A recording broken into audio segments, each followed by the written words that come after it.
किसका प्रश्न है? जब राम जी त्रेता युग में अवतरित हुए ना, तो ऋषियों को जैसे कोई मुर्गे की हड्डी खा खा के नहीं रख देते, ऐसे ऋषियों की हड्डी के ढेर थे।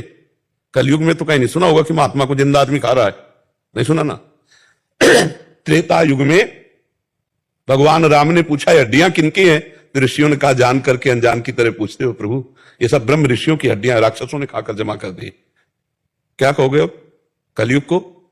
कलयुग बहुत सम्माननीय युग है, इसे तुम समझ नहीं पा रहे। और युगों में मानसिक पाप का भी दंड नरक भोगना पड़ता था, कलयुग में मानसिक पाप का दंड नहीं है, जो शरीर से करोगे उसी का है। कलिकर एक पुनीत प्रतापा, और मानस पुण्य होए और नहीं पापा। मानसिक सोच लिया, पक्का विचार किया कि कल वृंदावन जाएंगे 500 संतों को भोजन पवाएंगे, और आप नहीं आ पाए, तो 500 संतों को भोजन पवाने का आपके पास पुण्य एकत्रित कर दिया कलयुग ने। कलयुग समयुग आन नहीं, जो नर कर विश्वास, गाय राम गुण गण विमल, भाव बिन तरह प्रयास। कैसी बात करते हो? कलयुग के समान कोई युग ही नहीं बच्चा। जो 10-10 हजार वर्ष तपस्या करने पर बात बनती थी, वो 24 घंटे नाम कीर्तन पर करने पर बात बन जाएगी। जय हो कलयुग की। कैसी बात करते हो बच्चा? जब हम पापाचरण करते हैं तो हर युग में कलयुग है, और जब हम भगवान का भजन करते हैं तो हर समय सतयुग है। अब बताओ कहां कलयुग है? यहां तुम्हें कलयुग दिखाई दे रहा है? तो कलयुग हिया है नहीं। हम माताओं बहनों की तरफ पाप दृष्टि से देखें तो कलयुग, हम दूसरे की धन चोरी करें तो कलयुग, हम दूसरे की हिंसा करें, मुर्गा मछली खाएं तो कलयुग, हम पापाचरण करेंगे तो कलयुग। नहीं तो कहां कलयुग है बच्चा? तो कलयुग यही है, मदिरा पीना, परिस्त्री गमन करना, हिंसा करना, स्वर्ण की चोरी करना, जुआ खेलना, यही तो है कलयुग के स्थान। तो उन स्थानों को मत छो, तो कलयुग है ही नहीं। क्या हर युग में ये नहीं था क्या?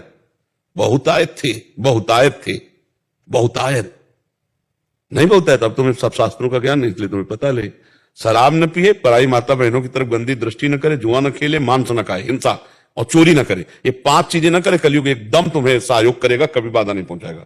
और ये 5 करोगे तो मिटिया मेट कर देगा, पक्का मिटिया मेट कर देगा। जब ब्रह्मा जी के 4 पुत्र हैं युग रूप में, सतयुग, त्रेता, द्वापर, कलयुग, तो ब्रह्मा जी ने नरकादि का सब निर्माण हुआ जब, तो सतयुग से कहा कि बेटा हमें पता है तुम्हारा स्वभाव बहुत पवित्र है, तो तुम अपने राज्य में ऐसी व्यवस्था रखना कि नरक भी बनाया हमने। बोले पिताजी हमारे राज्य में कोई नरक जाए? असंभव। तो त्रेता से कहा तो उनका बड़े भैया जिस मार्ग में जाएंगे उसी मार्ग में, मतलब हमारे भी राज्य में कोई नरक तो बड़ा कठिन है। द्वापर से कहा तो उनका पिताजी आपकी आज्ञा पालन करने की चेष्टा करेंगे। तो कलयुग से कहा तो बोले जैसे बड़े भैया ने कहा हमारे राज्य में कोई नरक नहीं जाएगा, ऐसे हम कह रहे हैं कि हमारे राज्य में कोई बिरला स्वर्ग या परम पद प्राप्त करे, सबको हमारे राज्य में नरक हाउसफुल रहेगा। क्यों? क्योंकि मदिरा पीना इस स्वभाव बन चुका है, अपवित्रता भरी हुई। यही सब स्वागत में तो परोसा जाता है और कहा जाता है वीआईपी पार्टी हुई है। तो ये सब नरक की बातें, और ये छोड़ दो तो अभी आनंद है। आप बोलो कहां कलयुग किसको परेशान कर रहा है? अब आप गंदी बातें करोगे तो चाहे जो युग हो परेशानी तो आई जाएगी।